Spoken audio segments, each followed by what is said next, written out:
One TV Patrol. Padayon sa mga balita sa One TV Patrol. Cluster 8 gideklarang mananaog sa luto ni CAP Cooking Contest 2026. Gideklarang mananaog ang Cluster 8 sa gipagayon nga pinakaunang luto ni CAP Cooking Contest ni adtong Sabado, Hulyo 11 sa City Hall Court. Cluster 8 gilangkuban sa Barangay Bagakay, Katadman ug Mulikay. Ang first prize sa kantidad nga 50,000 pesos sa pinakaunang pagbigayon sa luto ni CAP Cooking Contest. Ang ikaduhang dapit sa kantidad nga 35,000 pesos nakuha sa Cluster 17 nga gilangkuban sa Barangay Dalapang, Dipusong ug Tabid. Samtang sa katulong dapit sa kantidad nga 20,000 pesos nakuha sa Cluster 7 nga gilangkuban sa Barangay Pulot, Kugon ug Sangay Dako. Si Honorable John Fildo Hilungsod ang mipadangat sa mensahe sa ngalan ni Mayor Sam Norman Fuentes gumikan sa gitambungan usab niini nga chess tournament championship sa City Gym. Ikalipay sa mayor ang maong kantidad o aktibidad gumikan kay paagi usab kini nga ma-promote ang talent sa culinary dili lang sa mga kapitan apan sa tanang usamisnon. Usa ka lumad ang maong cooking contest gumikan kay Bisayang manok ang specialty nga kinaham gayud dili lang sa mga hamtong apan bisan pa sa bag-ong henerasyon karon. Wala man makasakat si Mayor Sam Fuentes sa opening apan gipanguluhan niya ang pagtilaw sa tanang putahe ug ang salo-salo sa paniuto kauban sa mga sakop sa konsiho.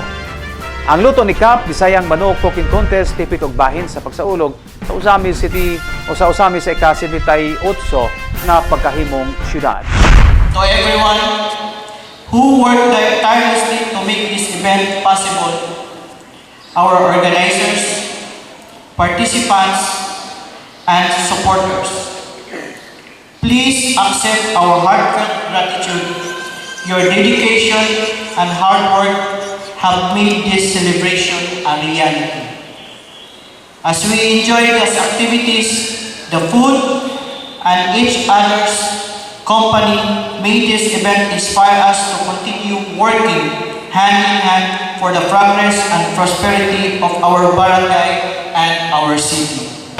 Namo ko'y activities sa City Gym, which is namo ko dito sigaw, kamulo pa ang activities sa opening sa chess tournament. That's why namalihog lang si Mayor Sam, ipabot ang iyahang mensahe sa mga inahan, kamahan sa barangay. So, kining activity karon naghihimo, ang luto ni CAP is of course in line sa celebration sa 78th City Charter Anniversary sa syudad sa Usamis. At the same time, sa kamustahan po sa mahal na Berhen sa Kuta. Gani, gusto ipabot ni Mayor Sam na gusto makita ni Mayor, of course, sa katauhan ng mga Usamiston, sa inyong mga constituents na nasa barangay, ang kakayahan po sa mga kapitan daw kuno nga muluto po sa mga putahe nga ilahang ipasigar po dira po ninyo kay gusto ipabot ni Mayor Sam na ang kapitan mao po dili lang amahan o inahan sa mga barangay kundi mao po mga amahan o inahan sa inyong tagsa-tagsa ka mga pamilya. One TV Patrol. One TV Patrol. One TV Patrol. One TV Patrol.